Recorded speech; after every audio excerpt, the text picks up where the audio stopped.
This is a Lip Media podcast.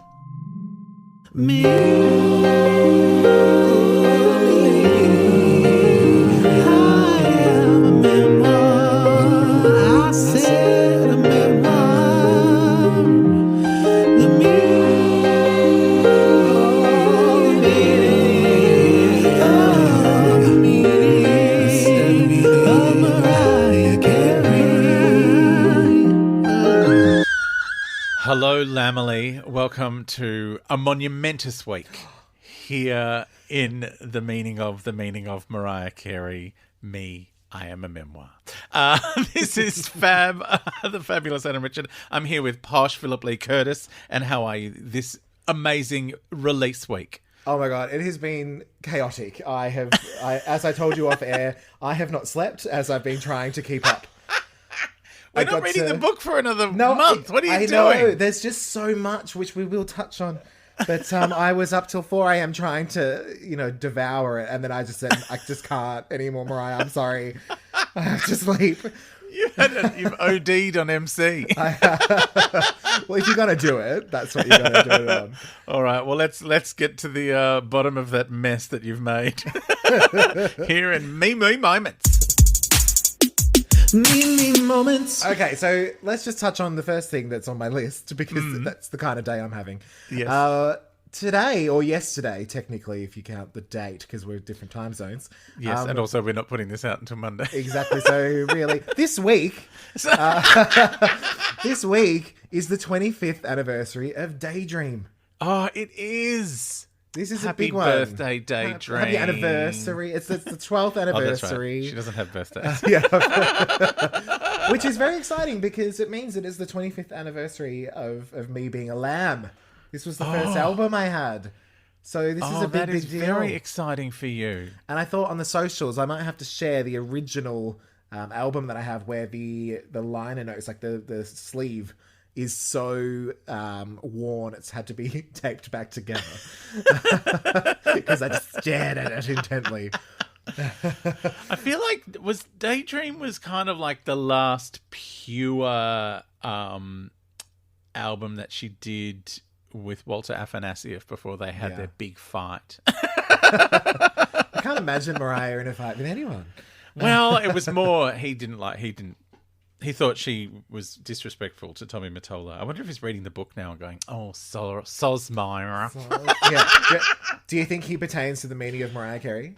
I don't know. You know who he does pertain to is the meaning of Darren Hayes. Oh, really? Yeah. In what way? Well, when Darren Hayes left the Savage Garden and embarked on his solo career, he was teamed up by Sony with Walter Afanasieff to make that album that no one wanted. That song that Kath and Cal made love to. Yes! Insatiable. In the car.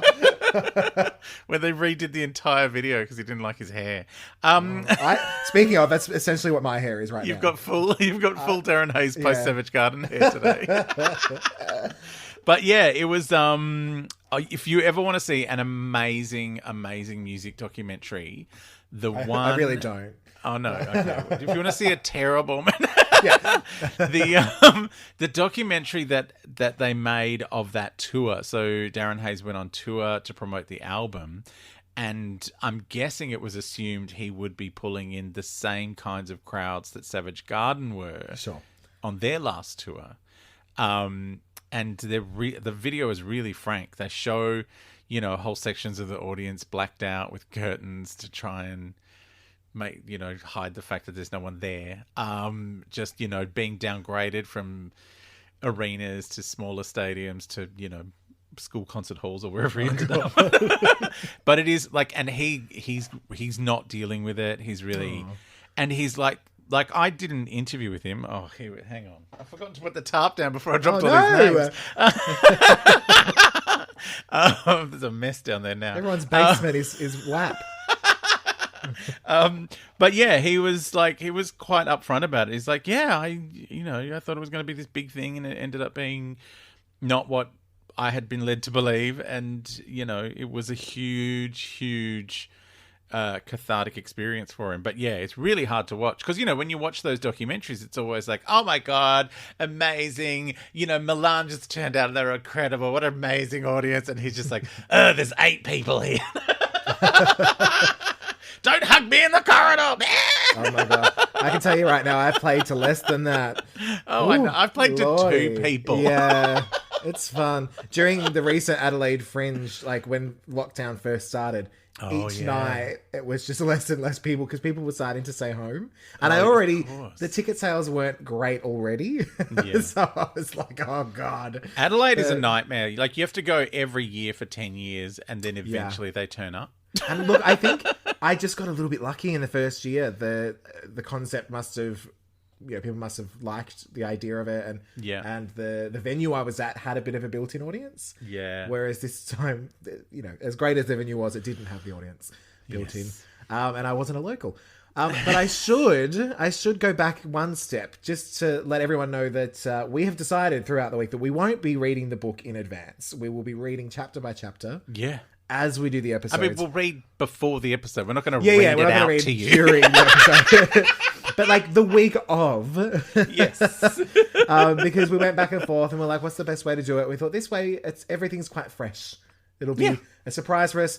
So there'll be no spoilers for anyone who has read it in advance. Obviously, that's fine, but other people can read along with us. Yes. So that'll be fun.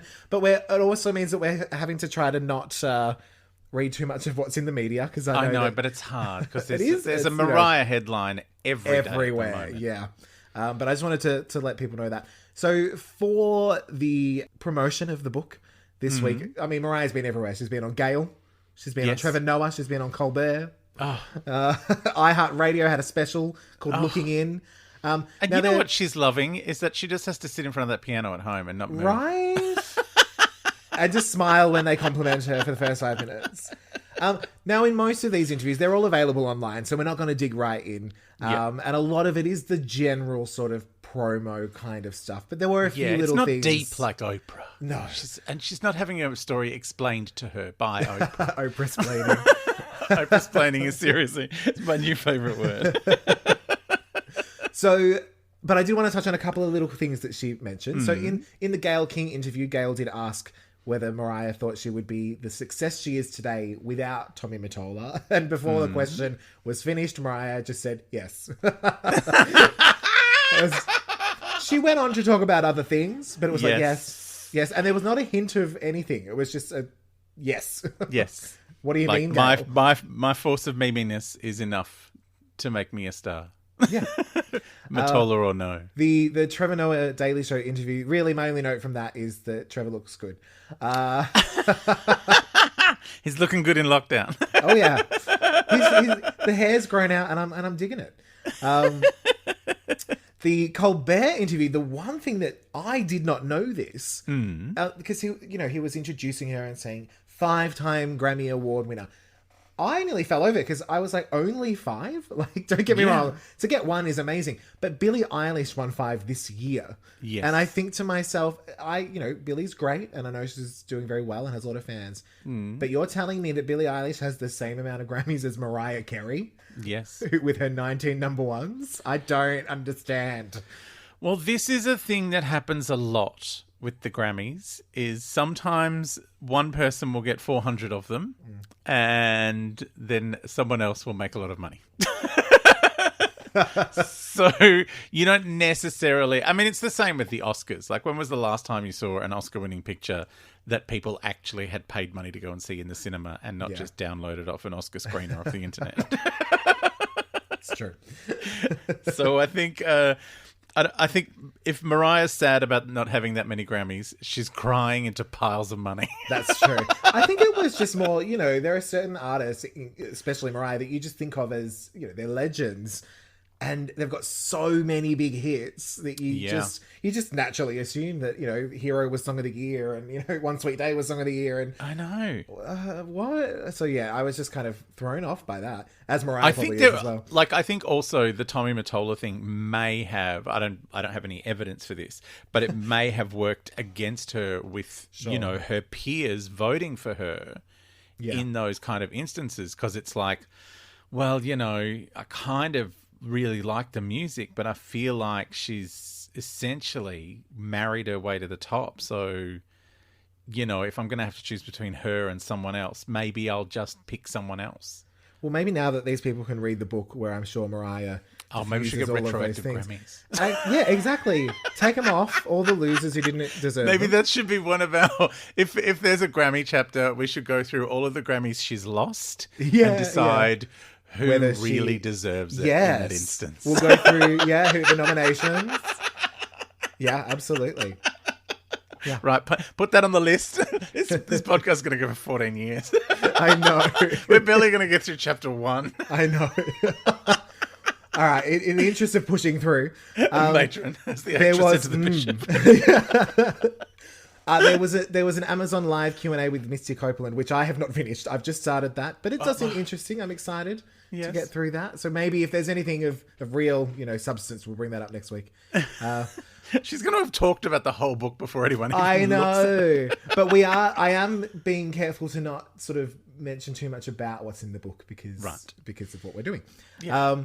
There was also just a few fun compilation videos released by Entertainment Tonight. Sort of rare, Mary Hart. Is Mary still hosted? I don't know. Is she still alive? I don't know. You know, there was a woman that sued her because apparently her voice gave her epileptic seizure. I remember that, actually. Oh, my God. Can you imagine? I love Mary Hart. Remember John Tesh, and he did that terrible music as well? I don't remember. I just remember Mary. She took over my heart and my life. I used to love Lisa Gibbons. That's a very long time ago. Oh, I know the name, but not from that. Yeah, she used to because we didn't get Entertainment Tonight until years later. We got Entertainment This Week, which was ETW. So it was like a weekly compilation. It was on Channel 10 at like midnight on a Sunday. Look, it's probably better done that way, let's be honest. Oh, it was, but back then, before the Kardashians, they had anyone to talk to. Right. So they released a bunch of sort of rare clips, and I stumbled across the 50 best moments of Mariah as well. But the one thing that stood out to me was there's actual footage of Mariah basically talking about the only being shot from one side rumor. Yes. Where she basically says, well, if they're going to say it, I'm going to do it. And I was like, is that why she now does it and makes the big deal of sitting on the side of that, that side of her face? And is it just a huge joke that that very much like me, she's like, I'm just going to take this way too far for the rest of my life. Why wouldn't you? You got to have fun. I reckon it happened once. It was like, oh, you've got a pimple over there, so I'm not letting you shoot me from that angle. Yeah, because she turned her face and said, see, it's here. This does exist. But I just thought that was hilarious because, when she has been seated on that side on certain talk shows, like Watch What Happens Live and all of those things. Yeah. It's like, oh my God, she's just taking a huge piss. I remember once, I think it was during the promotion of Butterfly, possibly when Honey had just come out, and she did like a junket where a whole bunch of people would obviously come and interview her, and she was lying on a couch with a skirt that barely covered anything, and she was like so deliberately placed. It's like, that is not a comfortable position, Mariah. Yeah. It was just like, yeah, but I look good. Yeah. That's me now trying to get ISO photos with my extra chin. Just like, this is not comfortable, but I'm telling you, the chin angle. black, you've got to get onto it. A few other little bits and pieces. We've got Live in Tokyo Dome that's out, so I'm sure we will watch that at some stage. Oh, well, I've listened to it because it just plays after you finish listening to the rarities. Yeah, it just continues on. We've got Alexa. I don't know who or what Alexa is. I don't know her. But if you ask her Mariah's thought of the day, Mariah gives it to you. I don't... Really? I don't think I've got an Amazon device. I don't understand technology. I've got a Fire TV. Maybe that will do it. Can I just yell at my stick? Probably. Mariah! What do you think? What do you think of my outfits? Yeah, so look, I'm just mentioning it because there might be people who are interested in it. I don't know what it means. Well, Alexa's like Siri, but for Amazon people. Sure. If you've got an Echo Dot, I think they're called. Tom Cruise's other daughter. But is it Tom and Nicole's daughter instead of Tom and Katie's daughter? Is that? Yeah, maybe. Yeah. The one that won't talk to Nicole. We've also had just a fun few little meme quotes through Twitter. So she's gone crackers on the social my media. favorite, actually, there's quite a few favorites, but today is the last day for some people to call my friends and reps to see if they're in the book or not. Lol. Which is pure Mariah. I know. And it's like, from someone who's got a book coming out in a couple of weeks, I can tell you, there's no removing those pages at this point. We had Diane Warren, the Diane Warren. Oh, I love Diane Warren so much. Asking... She has a crazy Twitter presence. Like, oh, really? It's all cats and angry at Trump. Like, it is Perfect. really strange. Perfect. I feel like Diane doesn't turn Twitter on until she's about 4 drinks in. She'll be definitely voting for the meaning of Mariah Carey in this upcoming election. In the election. So she's asked Mariah, "Where's my copy, bitch?" To which Mariah responded, "You should actually get the audiobook, Diane. Our song plays an integral part, and your copy's on the way, bitch." Well, yes, because Diane Warren did write Mariah's theme with Mariah. Can't take that away. And Diane very rarely shares writing credit. Like, she normally just writes. She of writes and sings and produces the whole song, and then someone Hands goes, it to someone. "That's great. I will re-record that exactly as you've done it, Diane." And some of my favourite songs are Diane Warren classics. Like, even she's a legend. Even the Aerosmith song, "Don't Want to Miss a Thing" from the movie Armageddon is a Diane Warren classic. We need a Diane Warren tribute. Maybe there has been one. We'll find out. I know there was a Carole King one. Oh, yeah, there was. I would seriously think of starting a Diane Warren tribute band. That's it. Just you. One man Diane. One man Diane. There you go. My love of Diane Warren started, I think, it would have been the early 90s. I was living in the UK. And I worked at a cinema. We get it. You have money. Yeah. I was a teenager. I was working in an ice cream concession at a cinema. And next door in the pick and mix was a former ice skater who used to do... And he showed me a video once of him ice skating to "If You Asked Me To" by Patti LaBelle, which was then recorded by Celine Dion. Of course it was. Which this deranged Canadian woman bought for me, thinking I would love it. And she was right. Yes. So, just to be very clear, when you're talking about deranged Canadian women, are you talking about Celine or a different deranged Canadian woman? Ooh, it's hard to keep up. Anyway, that was the first time I noticed Diane's name beside about 12 of the songs on that album. I'm like, she's really good. What else has she done? And, everything. Everything now. Everything. And one just small thing is I've managed on our socials to convince a small bookshop owner to rename his bookstore Mariah and only stock the meaning of Mariah Carey. So this is amazing. Colin Field who tweeted and Mariah actually responded. And so I felt the need to then get in there and be like, look, let's be real. It's the only book that matters anymore. So you're going to have to rename your bookstore. And he agreed. Excellent. That's all I want in people is to Where do is this shop? what I Can we say. all go and frequent it? I have no idea, but yes. Okay, cool. We'll be at the opening. It'll be heaven. I'll volunteer to come and repaint the sign. Yeah. Now, one thing before the big thing, a little thing that came out as well was a little fan video where fans Lamely were sharing one-word answers of what Mariah means to them. Oh, and is that following on from Oprah demanding one word, Mariah? You know what? Very likely could be. So I was just wondering. Did everyone just write Freya? Just so they did. Yeah. Freya, I'm sorry. Freya. Sorry, Oprah. So I just wanted to know, is there one word for you that sums up the meaning of Mariah Carey? The meaning of Mariah Carey, for me, my interpretation, my soul, I think is the word I'm going to use. Ooh. Like, just, I mean, this is going to sound very, very weird because usually I'm quite disdainful of things. But she's just, been a part of my life for so long. And since I was a teenager, 19, because I am only 8 months younger than her when it comes to anniversaries. But yeah, so she's just been a part of my life for so long. And I've never had, when I was a kid, I loved Madonna, and now she gives me the creeping heebie-jeebies. So,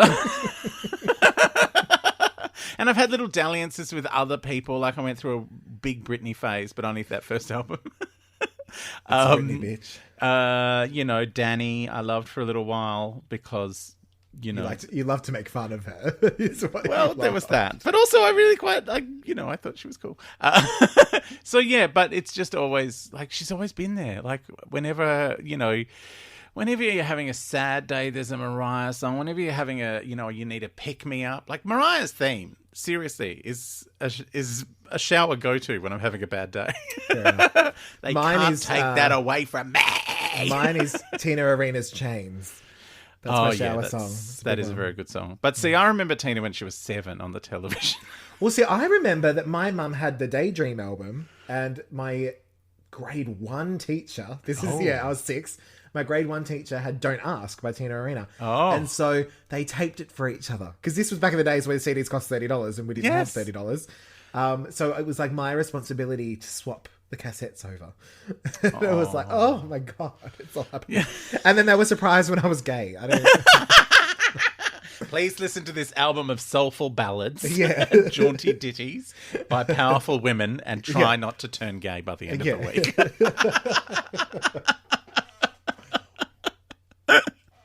Just ridiculous. I would say my word would be goals. Goals? Because I just feel like everything about Mariah It's weird you bring up a sports term because you're not normally into it. I'm more hashtag goals. I think because whether Mariah is being, the songwriter and very sincere and the vocalist, I mean, I would never be able to sing like that, but I'd like to pretend I could, as I do in the interludes of this podcast. So I think there's the sort of authentic goal of imagine to be like a Mariah. But then on the other hand, the more sort of silly, tongue-in-cheek, over-the-top, festive, side, that's also kind of goals. It's I just want to get to a stage where I do what I want, and even if people are telling me I'm ridiculous, I don't hear them. I just continue doing what I'm doing and shut up everyone else. I mean, festive is probably another good word. Festive is good. Yeah. But, it's too early for festive. I mean, even though there are plum puddings at the supermarket already. Right. When does Mariah usually announce that we can talk about Christmas? She won't do it before Halloween. Halloween, no. Yeah, she's got to dress the dogs up before she has other things before she dresses them up as Santa. Fair enough. And fair enough, that is. But this does bring us to the biggest bombshell possibly ever in Mariah's world. That she recorded a secret alternative album at the same time she was recording Daydream. Perfect week to know this as well, being the 25th anniversary. It's the 25th anniversary of Daydream and her secret album. When I saw that come up, I was like, no. No. She's joking. No. And then not only was it 100% real, but it's actually been out this entire time. Yeah. This was not I recorded a thing and shelved it. No. And then it became, it's an alternative album. And I was like, wait, what? I was thinking it's going to be an album of, Mariah songs that she's written in her style, but just decided not to release at some stage. Which is the rarities. Which we will also get to. But no, it's just the whole thing. And it's the band is called Chick. Yes. The album is Someone's Ugly Daughter, which it was heaven. And she doesn't sing lead vocals. There's another girl. No. Yeah. So we will be waiting until we get the full Mariah vocal, which she is saying she's trying to uncover at the moment. Oh, wow. But she does sing backup, I think. Yeah. And look, it's one of those things, it's quite mixed in, and there's moments where you go, I think that's her, but you're not 100%. I haven't listened from beginning to end, but I did have a skim. And the thing that I find the funniest is that it's clearly a joke to Mariah. The lyrics are not as maybe nuanced. It's very in your face. What was the one I wrote down? If I would dream of Jeannie, You Were Melrose Place. That is great. It's just whatever came into her head. It's very unedited. Although those kind of lyrics are, she started using that kind of pop culture intertextuality later on in her lyrics. That is true. Content. Yeah. And I feel like maybe this was, we'll have to find out when we read the book, but it feels like this was a reaction to being in what she called Sing Sing. Yes, being absolutely. Trapped in that record deal and trapped with the boss of the company. And this is the kind of lyrical content she wanted to move into a little. Yeah. And Daydream is the first time she got, permission to work with rappers and, kind of a bit more progressive sounding music instead of. But even then, not happy, even on happy. the album itself, it was more like, on the remix. Yeah. Sure. Yeah, you're allowed to do a remix with ODB, Yeah. but you're not allowed. He's not allowed to come near the album because it's got to go to places where people don't like that. But no, I think you could tell that what she was just writing what came into her head, which is heaven. Like, I love it. And it was She's very tongue in versatile. cheek. It was yes, aren't we all? No. Answer that question. But I think it was just like, again, it was angst. It was, but it was all tongue in cheek at the same time, which is very Mariah to be both sincere and joking at the same time. I sent the little clip she put on Instagram. I sent that to my sister, my sister has a massive, huge, eclectic love of music and an absolute detestation of Mariah. But that's mainly from me playing it a lot constantly, when we were growing up. And she's like, no more. But she just sent me back, why? And I was like, it was the 90s. It was the style at the time. Yeah. And it very, very much is your Courtney Love whole kind of sound. Kylie Minogue put out an actual alternative album that she pretends never happened. Which is weird because she wrote every song on that album. I know. It was one of her most successul albums in Australia, at least. Yeah. It's just that no one in the UK liked it and Kylie likes to pretend that she's big there. I mean, she's probably bigger than I am, but... Shush. She's doing all right. She's very small. We're all bigger than Kylie, technically. That's true. Yeah. But the upon the revelation, the album went up 1.3 million% on Amazon. Of course it did. That's a Mariah number right there. Like, no one else 1.3 million is getting that thing. But the other fun fact is that Mariah did the artwork. Oh. Which makes so much sense because it's like a grown-up version of the Me I Am Mariah drawing from her therapy session. Yep. And I think I will try to reflect that in this week's podcast artwork. Excellent. Oh, I'm looking forward to your ugly daughter. The other me. That's probably is that the name of the episode? Me, I am an ugly daughter. Yes. But the other inspiration that I heard in it, which is ridiculous, is I don't know if you ever saw the episode of South Park with Alanis Morissette. Yes. How she sings a song called Stinky Britches. Yes. That's what I heard. Like, Stinky Britches. It's like everyone was making that album that year. Yeah. Because that was one of the weird, like, I think it wouldn't have been the Daydream year. It would have been the one before. I remember when Music Box came out. Mm-hmm.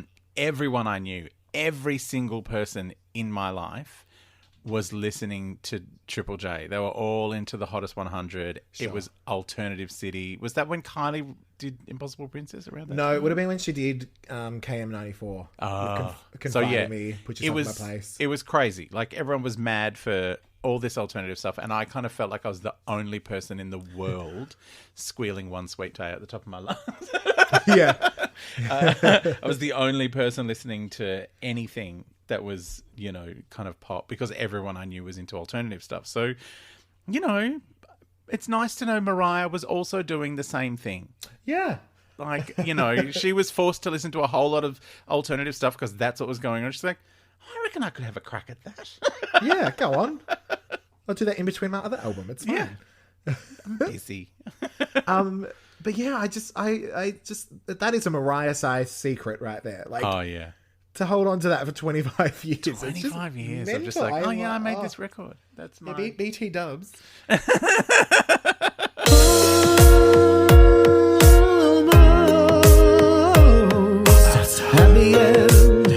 At the end of the podcast. Podcast, baby.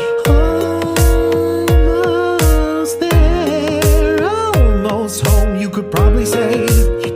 But you won't because of copyright.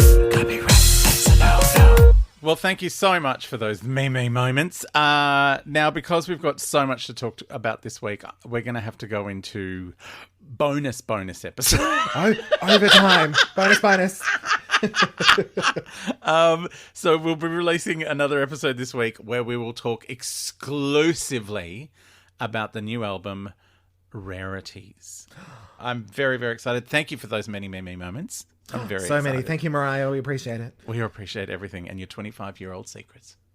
Oh. Thank you, Sounds like a Lamely. secret child. That sounds like a secret child.